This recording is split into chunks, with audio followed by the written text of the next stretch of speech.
Good evening. I'd like to start by saying it's an honor to be with all of you here today. My name is Shane Cawley, and I'm a fourth-generation union ironworker.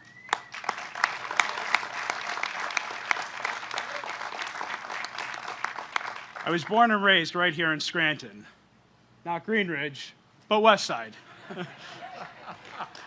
I'm a proud member of Ironworkers Local 404, and I've worked on many projects all over the Northeast during my 15 years in the trade. I'm a married man and the proud father of two daughters, ages 14 and 2, and a 4-year-old son. I'm invested in my community, and I serve as the township auditor in Ransom Township, and I'm a proud member of the St. Patrick's Parade Day Association of Lackawanna County.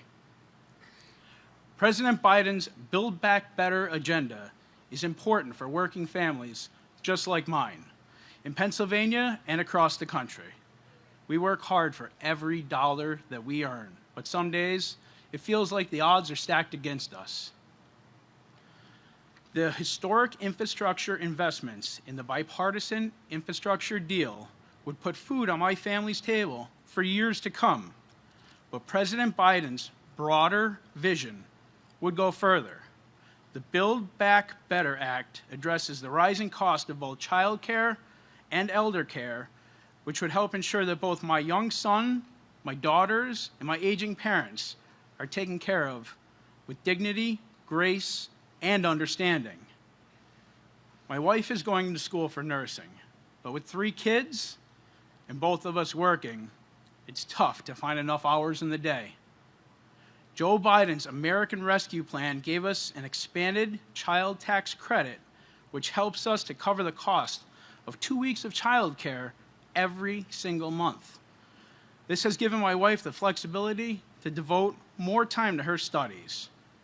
President Biden's Build Back Better Act would extend the child tax credit and invest more in child care, helping my family and families just like mine. With this help, my wife and others like her will be able to pursue their passion for helping others and fill a role in healthcare that our community desperately needs right now. My wife and I have talked about the possibility of having more children one day. But like millions of Americans, I only get paid for the days I lace my boots up and go to work. I have 0 paid time off for the birth of a new child. But the paid family leave called for in the Build Back Better Act would give my wife and I the ability to plan for another child with less worrying about making ends meet. We would be able to focus on what truly matters, our family. And without further ado, it is my honor and my privilege to introduce to all of you the President of the United States of America, Joe Biden. Good job, man. You're Leviticus.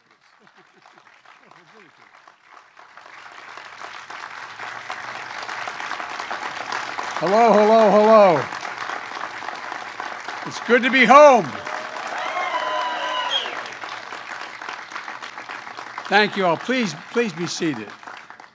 I just want you to know we have a tradition in the Biden-Finnegan family. When you see a relative, you go see them first. These are my relatives in the front row here, I want you to know. And spent an awful lot of time across from St. Paul's Church at my Uncle Jack Finnegan's house. His daughters are here, and he taught up at the U. And I just want you to know that Amtrak is here. They can tell you that you should name half the line after me. I am the most railroad guy you're ever going to meet.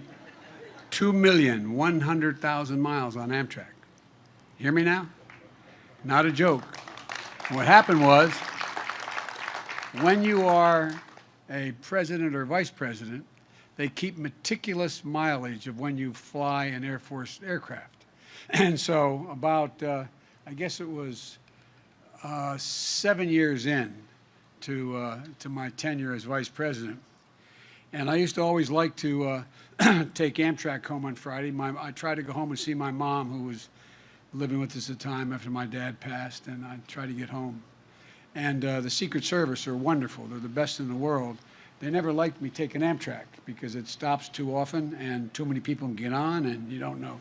And but I also there was, but it turned out I was about number 3 in seniority on the road at the time. If you did now, well, in terms of actual time on the road, and a lot of the folks in Amtrak became my family. Not a joke. I'd ride every day. I commuted every single day for 36 years as Vice President of the United States. After my wife and daughter were killed, I went home to see my family, never stopped doing that. And so Angelo Negri was from, you remember Ange? Ange came up to me one day when they just had announced that I had flown 1 million some X number of miles on Air Force aircraft.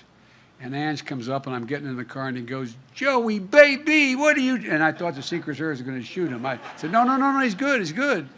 It's a true story. And he said, "I just read, big deal, whatever it was, 1,200,000 miles, Air Force. You know how many miles you did Amtrak?" And I said, "No, Ange, I don't have any idea, pal." He said, "Let me tell you, we were at the retirement dinner." And he said, "We added it up. You averaged 100, I think it says 21 days a year.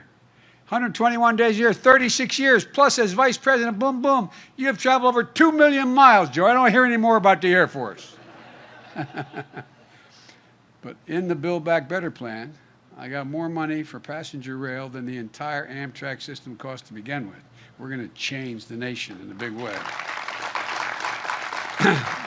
Shane, I want to thank you for that introduction. I really do. And Madam Mayor Page, you've done a great job, a great job. No, I really mean it. I'm a big fan. And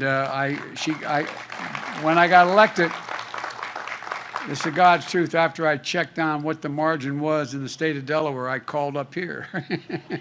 She had won that year too. And I found out that I won every precinct in Scranton. And I looked up and said, "Mom, I did it. I did it." Look, and it's great to be here. It's great to be here in Pennsylvania with a very close friend, become a close friend, and a great governor, Governor Wolf. It's good to see you. And Matt, thank you for the passport to let me back into the district. And it's interesting. I grew up not very far from Bobby, the senator, where he grew up. It was about a total of, if you added it up, I think it's about 6 blocks. And his dad and I were about 18 years apart, and we're 17 years apart. So it's like a continuum going down here. But I just want you to know, we went to the same schools, same parish, just a few years apart, take a few years.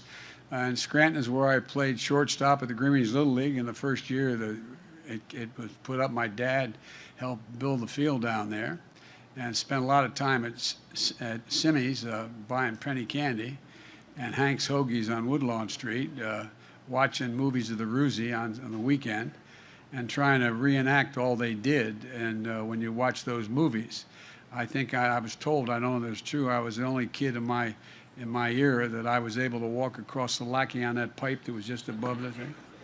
If you fell in the lackey, you were a lackey, you were in trouble. But anyway, that's right.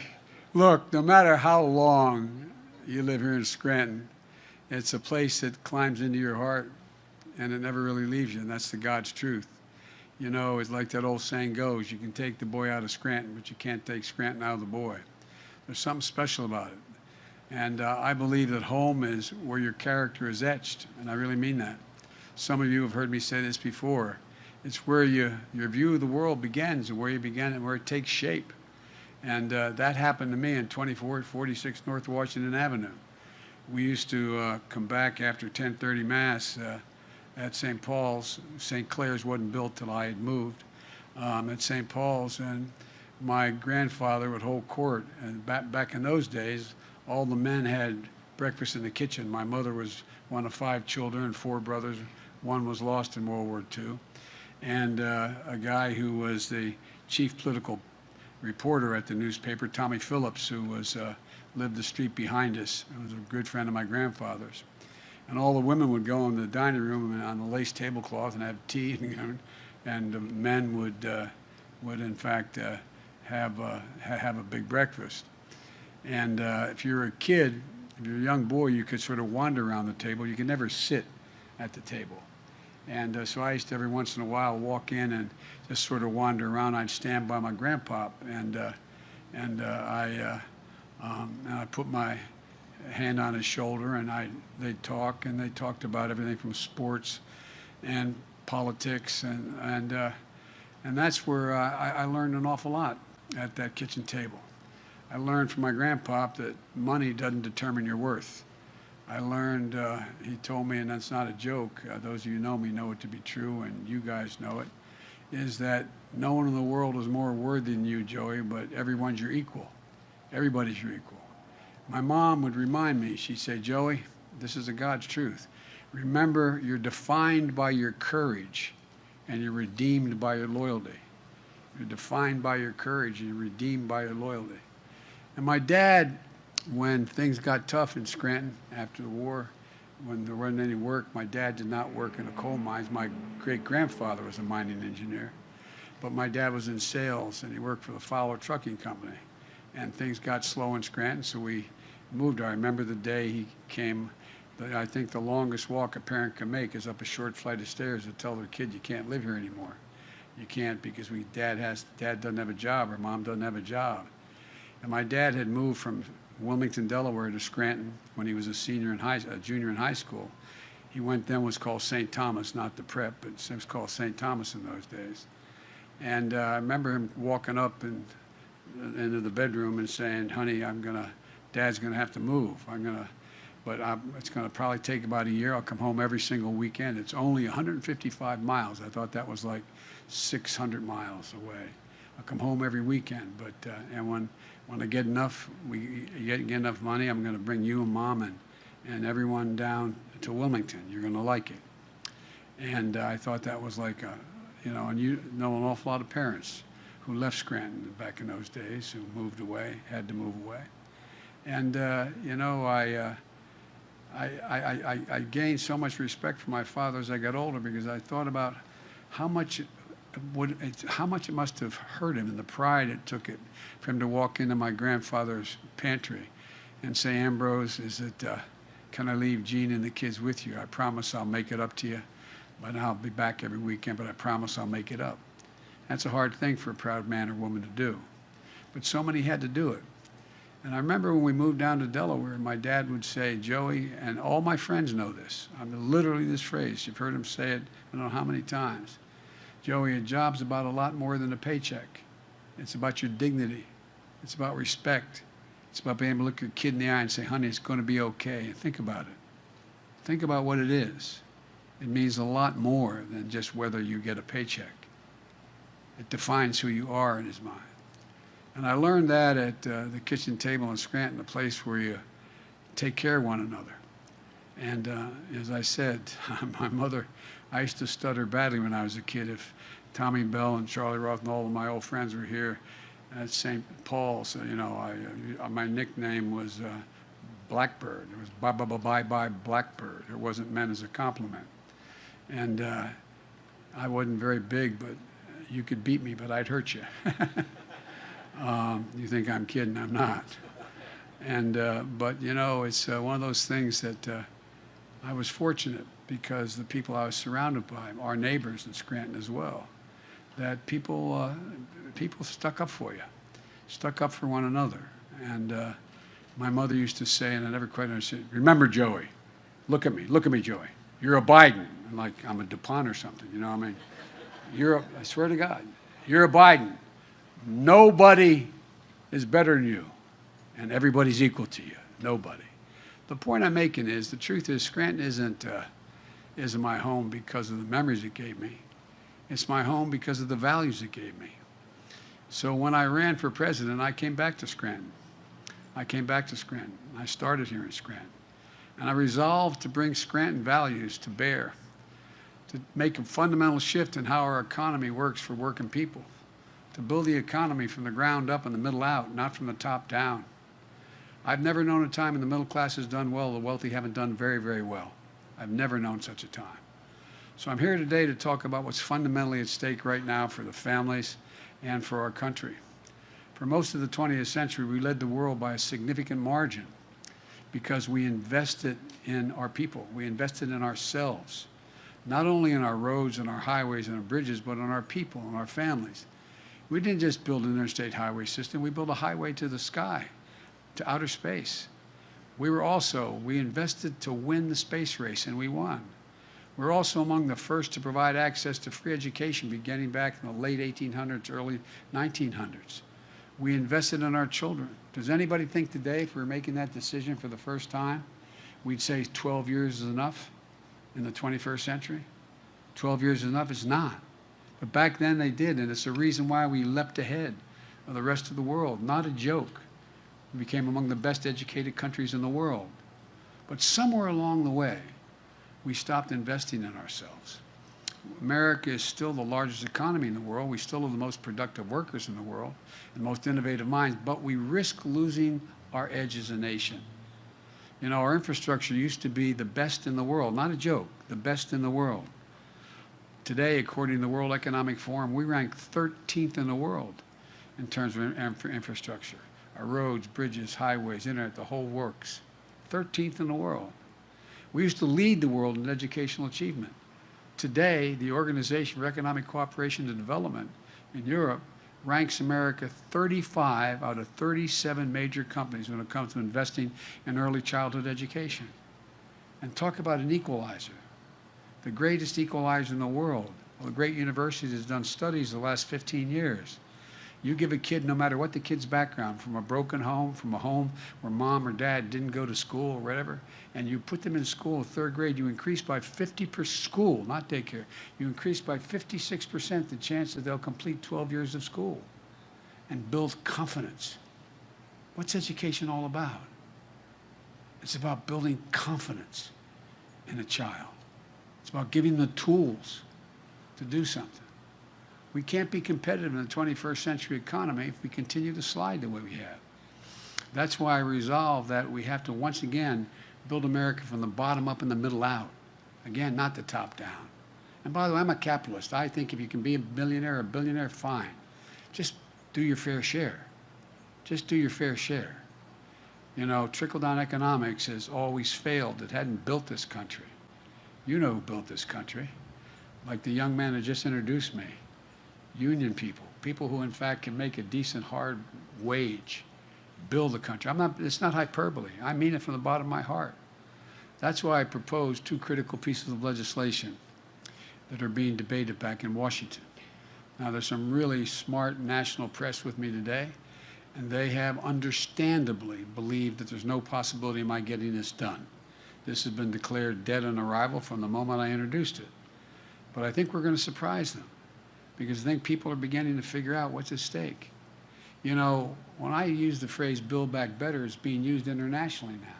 I got the G7, the largest countries in the world, to agree that we're going to have a Build Back Better world. And we're going to invest and we're going to build around the world the democracies and ability so the rest of the countries don't fall prey to those like the Belt and Road Initiative out of China and other initiatives where there's, I'll do something for you if you give me. If you give me. Folks, look, these bills are not about left versus right or about moderate versus progressive or anything that pits one American against another. These bills are about competitiveness versus complacency. They're about expanding opportunity, not having opportunity denied. They're about leading the world and continuing to let the world or let it pass us by. And by the way, they will not increase one single penny of the deficit. They are fully paid for. And all Wall Street points out they will grow employment by tens of thousands of people. Tens of thousands of people. 17 Nobel laureates spontaneously, Nobel laureates in the economy, sent me a letter 3 weeks ago saying we'll also reduce, not increase inflation. Here's what these initiatives are all about. First, the infrastructure bill. When I say infrastructure back home, people look like infrastructure. Tell me, what the hell are you talking about, Joe? They know infrastructure generically. But it's about rebuilding the arteries of our economy. That's what it's about. Across this country right now, there are 45,000 bridges, according to the Society of Engineers. 45,000. A significant portion of them are ready to fall into the water or into the gap that they cover. There are 173 miles of roads in poor conditions that have to be built up, including more than 3,300 bridges and over 7,500 miles of highways here in the state of Pennsylvania that need to be repaired and built. Increase timing and commerce. We're going to put hardworking Americans on the job to bring our infrastructure up to speed. Good union jobs, not $7 an hour or $15 an hour, but prevailing wage, a wage you can raise your family on. You can look at your family with pride. Jobs that can't be outsourced. Jobs replacing lead water pipes like you have here in the Scranton area. Kids getting brain damage because of the ingestion of lead. Clean water all across America. We're going to replace every single lead pipe in the nation. Again, creating jobs, but doing more than that. Increasing the health and well-being of our children. 44,000 schools are in a position where they have lead pipes. You send your kid to the water fountain, you got to wonder about it. Jobs laying thousands of miles of transmission lines and building a modern energy grid. Folks, we're in a situation now where you see what's happening. I've flown all over this country since coming in. You realize more of our land has been burned to the ground in the West and the Northwest than the entire state of New Jersey. Every single square mile in New Jersey, more has been burned down this year in the West because of climate change and because of electric utilities failing, wires falling. We know if we can put these wires underground, we increase exponentially the service, but it costs a lot of money. We have to do it. We know that if we, in fact, allow people to be able to store, we have this incredible energy. I've visited one of the largest solar fields in America. It's in the Southwest. Guess what? You can transmit all that energy enough to really light up half of the state of Nevada. But guess what? How do you transmit it?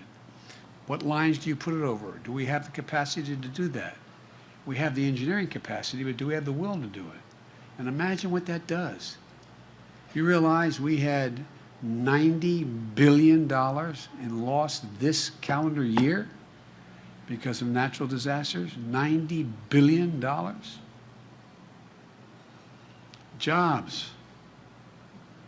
Making sure there's a high-speed internet, affordable and available anywhere, everywhere in America, including for nearly 1 in 6 families who go without internet.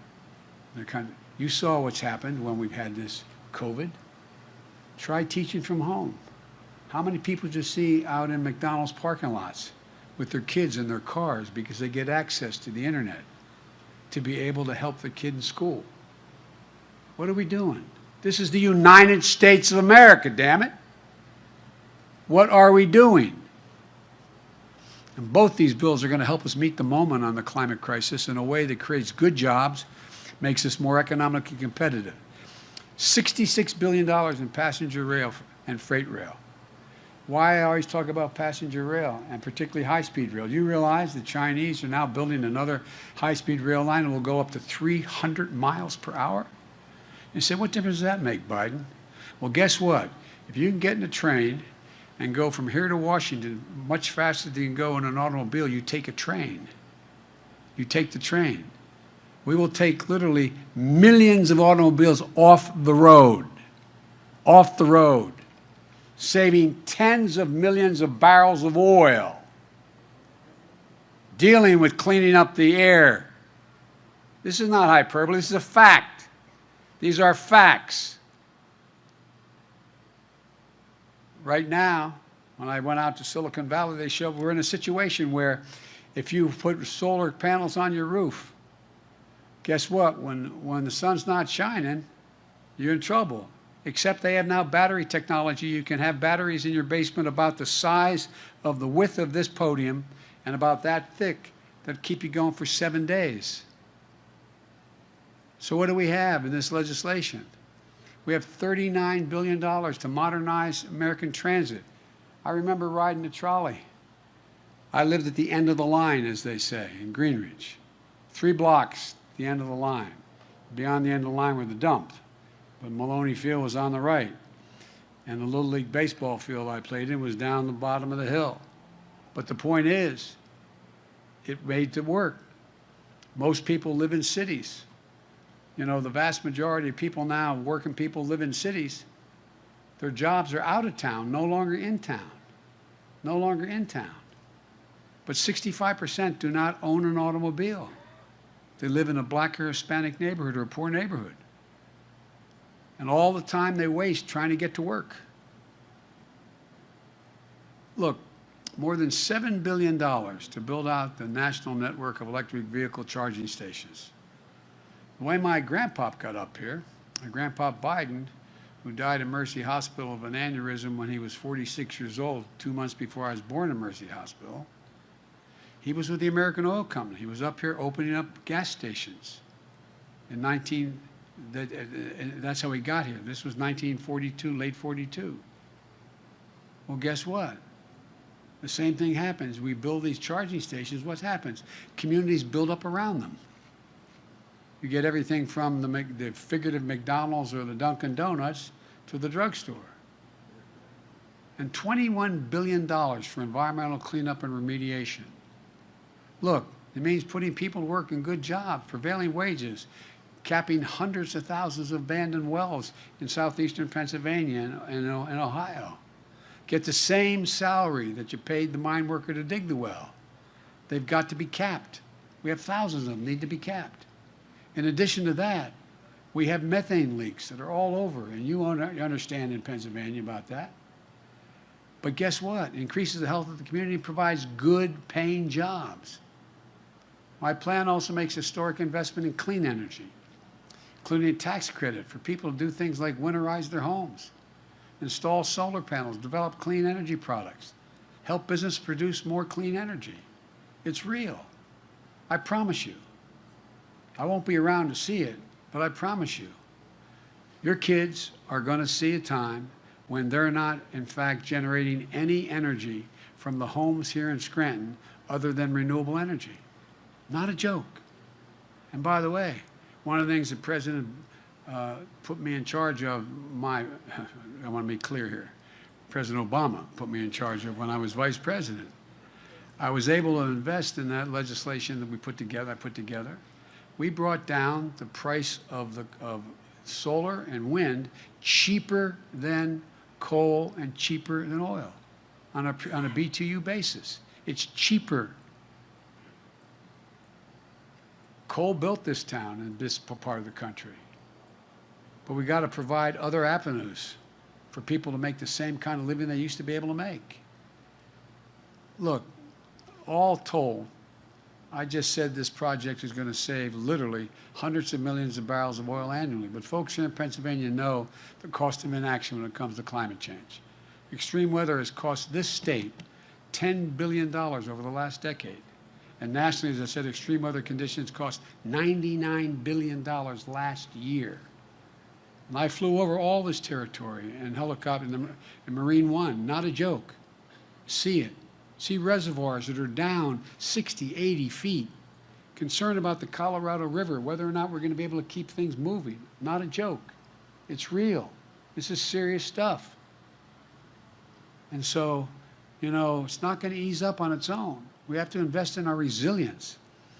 Building roads higher. When I say build back better, we're the only country in the world, historically, that's gone through a crisis and has come out at the other end better than before the crisis hit. That's who we are as Americans. Not a joke. Think about it. From those of you who teach history, think about it. We come out better than it was before because we don't give up. We invest. We trust our instincts. And so that's what I'm talking about. You know, we need stronger levees, stronger power grids, more durable, able to withstand ever-increasing ferocity, intensity of extreme weather. Any road, it used to be you have a catastrophe and the road gets washed out, you build it back to what it was before. You can't build it back to what it was before. You can't build it back to the same standard. You've got to build the road back literally higher. Not a joke, because the weather has already changed. And if we don't do something before we reach 1.5 degrees Celsius, we're in trouble. Look, we haven't passed a major infrastructure bill for decades in this country. Last 4 years, you'd hear every month is, infrastructure month. Didn't do a single damn thing. Nothing. I mean nothing for 4 years. We can't afford to sit while other countries pass us by. We're going to breathe new life into the economy and our workforce. And here's the deal. These jobs we're going to create for people who are too often left out and left behind. The vast majority of the jobs in my infrastructure bill don't require a 4-year degree. 98% don't require a 4-year degree. Guess what, though? It's the ultimate blue-collar, middle-class renewal. Real, serious work. It needs to get done. But folks, it isn't enough just to invest in our physical infrastructure. We also have to invest in our people, which we always did. We invested in our people. That's why the second bill is the so-called Build Back Better plan. And here's what it does. It takes education. As I said, when America made 12 years of public education standard a century ago, it gave us the best educated, best prepared workforce in the world. And you saw what happened. Think of what happened after World War I and how America moved. Because we were the best educated overall country in the world. And we led in the 20th century. But as I said earlier, we know that 12 years is not enough any longer to compete in the 21st century. Study after study shows that earlier our children begin to learn, the better for themselves, their families, and for the nation. You know, you all know the statistics, and some of your teachers and your husband used to talk to me about this, and it was really basic, that if you come from a home where the mom or dad have books on the shelves and on the coffee table and read, and you come from a home where mom or dad can't read or has a 6th grade education or has a little difficulty, the child coming from a middle-class home is going to have heard 1 million more words spoken, not different words, spoken,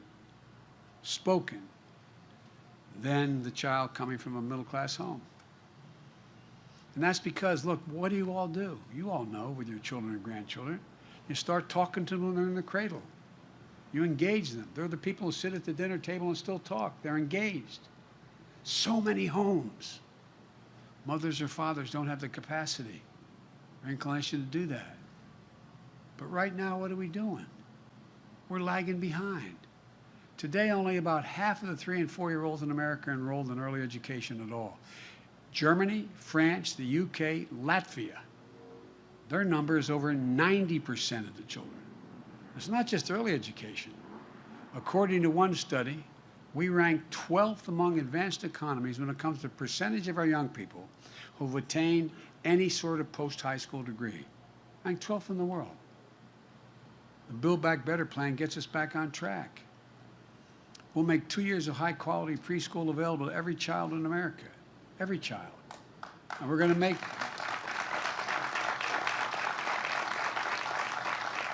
investments in education beyond high school. That includes increasing Pell Grants, which nearly 200,000 students in Pennsylvania from low-income families rely on to attend college. We're going to increase it by $500 up to so it becomes $1,900. The bill invests in our workforce, providing much-needed breathing room for families. My dad I remember when we moved to Wilmington, we finally were able, after 4 years, Dad could buy a house. And we lived in a quoted development. It was a lovely area, in a suburban area, but it was a 3-bedroom, split-level home. And we had 4 kids and my grandpa who lived with us, or another relative for all those years we lived there. And my bed was up at my headboard, it didn't have a headboard, but my bed was up against the wall that was on my dad and mom's bed was up against the wall. And I look back, it was great for us having grandpops and relatives there. I don't know how my parents quite did it, but I remember one night, I'm serious, it was in high school, and Dad, I could feel my dad was restless. He'd move, and I could hear it in bed. And I asked the next morning, I asked my mom, it's a true story. I said, what's the matter with Dad, Mom? He said, he got bad news, honey. His company just said they're no longer going to pay for health insurance. Well, guess what?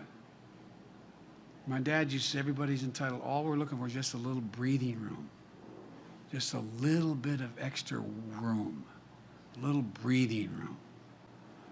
How can we compete in a world of millions of American parents, especially moms, can't join the workforce because they can't afford the cost of child care or elder care, or they have to stay home? I heard my colleagues speaking before I did. Here in Pennsylvania, the average annual cost of child care for your toddler is $11,400. It's higher in other places. So average two-parent family with two young kids spends 22% of their income for child care every year. I was a single dad for 5 years. I got elected to the Senate. I got a phone call before I got sworn in when I was hiring staff saying my wife and daughter had just been killed. And my two boys were seriously injured. They were hospitalized for a long time. So that's why I eventually started commuting. But I continued to commute because I could no more afford, and I was making a lot of money then. Now, granted, I was listed for 36 years as the poorest man in Congress, but I was making $42,000 a year. And I didn't think my job was to make money when I was in Congress. But this is not a joke. I could no more afford child care than fly, but fortunately, I had a hell of a family, those values I talked about. My sister and her husband, after a little bit, they gave up their home. I came home one night, and they moved into my home, helped me raise my kids. 5 years later, no man deserves one great love, let alone two. 5 years later, when I met and married Jill, I came home after the wedding, they'd moved out. My brother, Jimmy, my best friend, my mother, they all helped me take care of my kids. But I couldn't have done it. So I understand, how in God's name do people make it? If you look at the world of advanced economics and those with advanced economies, the countries invest an average of, each of those countries invest an average of $14,000 per year in state-sponsored toddler care. America invests $500, 28 times less than our competitors. Here's what it does to our economy. You all know it. 30 years ago, we ranked seventh in the world among advanced economies in the share of women in the workforce. Today, in America, we rank 23rd. And women are becoming, not joke, better educated than men. If you look at, and I do about 5 college commencements a year, 4 of those 5, the valedictorian out of those classes for the last 10 years has been a woman. And if you read the data now, we're worried about the number of men attending college. Once again, our competitors are investing. We're standing still. My Build Back Better plan is designed to get us moving again. Look, it's going to cut the cost of child care for most Pennsylvania families in half. No middle-income family will pay more than 7% of their income on child care under my proposal. 7%. It's going to help more people get back to work in the workforce and make ends meet. It's also going to extend the historic middle-class tax cut for parents. Everybody talks about, and by the way, I'm going to say something self-serving, but I got on pretty well in the Senate for all those years. A lot of Republican friends as well as Democratic friends, for real. Kind of like Bobby. I mean, they're friends. We used to travel together a lot. And here's the deal, though. You know, what I was able to do when we passed the American Rescue Plan in the first month of my administration, which has allowed us to have all the funding for COVID. And when I started off, there were 2 million people in America that had gotten a vaccine. Well, guess what? We're up to 190 million. That's how we got it paid for. But here's the deal. What it meant was What it meant was that, right now, there's a whole new attitude that's out there. How do we not invest? So in that act that we passed, we provided for a child tax credit. And you heard my introducer speak to it. Because we're in such dire straits, we were able to put in a position a tax cut for middle-class people. That's what it is. No one has a tax cut when we want to cut the capital gains tax for the wealthy or anybody. No one has a problem when we deal with that. We have over 55 corporations in America. The Fortune 500 don't pay a single solitary penny in taxes. Not 1 cent. Not 1 cent. They make $40 billion a year. But when you talk about a tax cut for middle-class people, and that's exactly what it is. By what we did, increasing and making a refundable tax cut, the way it works now, if you're made enough money to owe more than $4,000 in taxes and you had 2 kids, you got to deduct it. And here's the deal. The fact of the matter is that if you didn't make that kind of money, you didn't get the benefit at all. It wasn't refundable. You didn't get the benefit at all of the tax cut. Because if you didn't have more than $4,000 in taxes, you didn't, you still paid. And it wasn't refundable. You didn't get it back. Well, here's the way we work it. We said, all right, for temporarily what we're going to do is make sure there's a child care tax credit. If you had 1 kid under 7, you get $3,600 a year. And if you have 1 over 7 to 17, you get $3,000 a year. We upped it from $2,000. Well, guess what? It's cut child poverty in Pennsylvania by 55%, in the nation by 50%. It's a flat-out tax cut for ordinary people. That's what it does. I make no apologies for it. But look, folks, there's so many things that we can do to change the way in which we work all of this. And I realize I'm going on here, but the fact is there's so much at stake. So much at stake. Look, the fact is that most of all what it does is, we have a sandwich generation that exists. And many of you are part of that generation. You have a mom or dad needs some help as they get older, and you have a child that needs some help if you're going to be able to be in the workforce. And it's hard as hell to make it work. You got to give these folks a little bit of breathing room. The single greatest champion for elder care in the United States of America is this guy right here, Bobby Casey. Not a joke. Not a joke. The way it works right now, if you qualify for Medicaid, you have to have a lower income to qualify for Medicaid, not Medicare, Medicaid. There are 820,000 seniors, people with disabilities who are on Medicaid on a waiting list to get home care, which they're entitled to. How many families are living this story? Your parents get older, they need some help getting around the house, making the meals for themselves, don't want to put them in nursing homes, not only because of the cost, but because of a matter of dignity. They do better, they live longer if they can stay in their own home. But you also don't have the time or the money to take care of them at home to do it. So you're just looking for an answer. So your parents can keep living independently. And if they hold here a second, one of the things that is important, think about this. In order to get into that nursing home, you got to sell everything you have. You can't have any private property. You have to empty your bank account. You have to do it all to move in a nursing home. I'm not saying nursing homes aren't valuable. They are. They're extremely valuable. But that's not where I remember my uncle was moved in with his wife into a assisted living center, and the folks who had built the facility, it was a lovely facility in Delaware, asked if I'd come and speak on the opening of it. And we're walking out, and I said, "Mom, isn't this beautiful?" She looked at me and said, and she was then 76 years old, she said, "This is for old people, Joey. Not for me." But think about it. For millions of families, this is the most important issue they're facing. It's personal. It's personal. And Bob Casey gets it. When Bobby fights for something, he never gives up, in case you haven't noticed. So here's what we're going to do.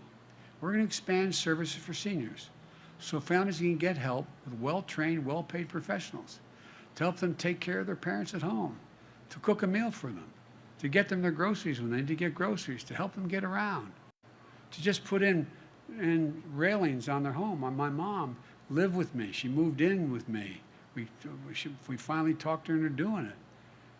And guess what? My sister takes her up. You remember this. Jeannie remembers this, talking about this too.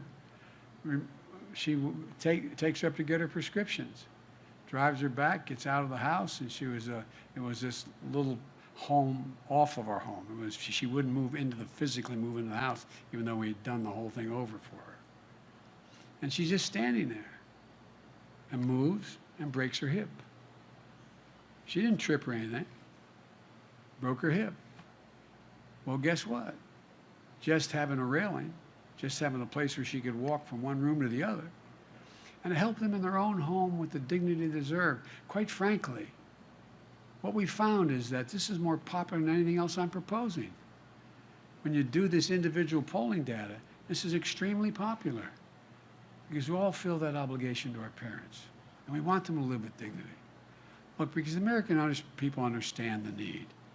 It's a matter of dignity, it's a matter of pride. Look, that's what both these initiatives are all about. And frankly, they're about more than giving working families a break. They're about positioning our country to compete in the long haul. Economists left, right, and center agree. Earlier this year, the Wall Street outfit Moody's projected that the investments I'm talking about will create, for the next 20 years, on average, 2 million additional jobs per year. Good paying jobs. It's transformative.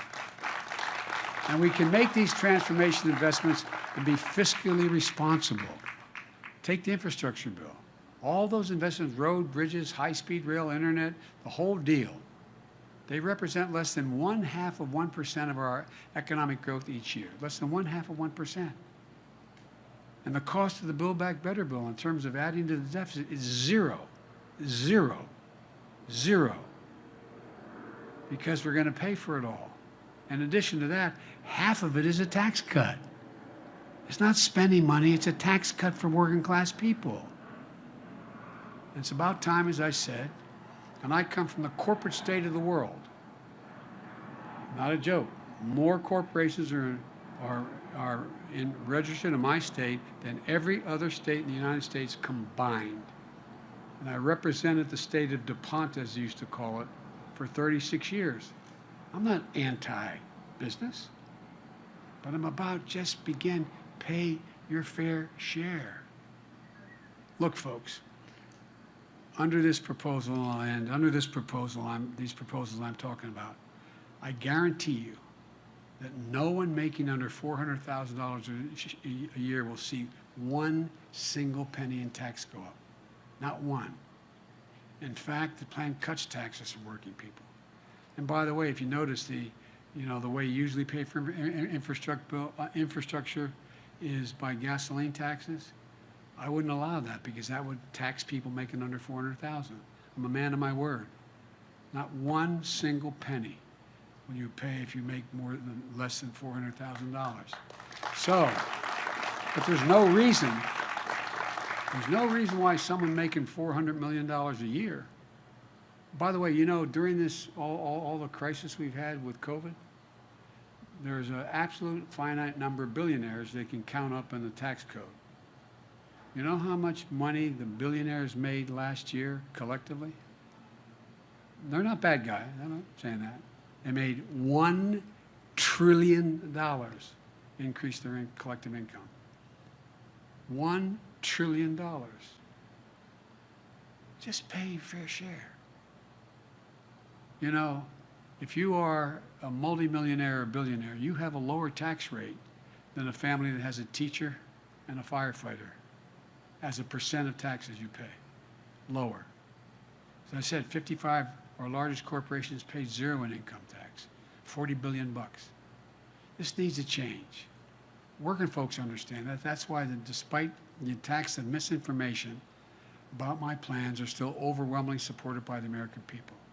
They understand that when families have a little breathing room America's in a better spot. And they know this is about dignity and respect, about building an economy from the bottom up and the middle out, not from the top down. As I said, name me a time in American history when the middle class has done well, the wealthy haven't done very well. Name me a time. So let me close with this. For too long, working people of this nation, the middle class of this country, the backbone of the country, have been dealt out. It's time to deal them back in. I ran for president saying it was time to rebuild the backbone of the nation. And by that I was very precise. The middle class has been the backbone of this nation. I couldn't have been any clearer. That's why I wrote both these bills in the first place and took them to the people. I campaigned on them. The American people spoke. They have no doubt about what I ran on. Both these bills were all what I talked about. But guess what? 81 million people voted for me. More people voted than any time in American history. And their voices deserve to be heard, not to be denied, or worse, be ignored. Because here's what I know. If we make the investments, there's going to be no stopping America in the remainder of the 21st century. I've long said, and I mean this to every world leader I've known, and I've now spoken to over 60 of them. And I've known them, many of them before that. I tell them, it's never, ever, ever been a good bet to bet against America. No, never, never, never. Which means it's always a good bet to bet on America. And that's what these initiatives do. They bet on America. It's about believing in the American people, about believing. Just look at the history of the journey of this nation. What becomes clear is this: given half a chance, the American people have never, ever, ever, ever, ever, ever let the country down. Just a fighting chance. No guarantees, just a chance. And that's what this is all about. And it does not increase the debt. When you talk about the number, we shouldn't even talk about the numbers because it's all paid for, written in the same piece of legislation. So you pass the spending, you're also passing the tax cuts, and you're passing the taxes that are going to be increased. Scranton, thanks for always treating me so nicely. I really mean it. God bless you all. And may God protect our troops. Thank you.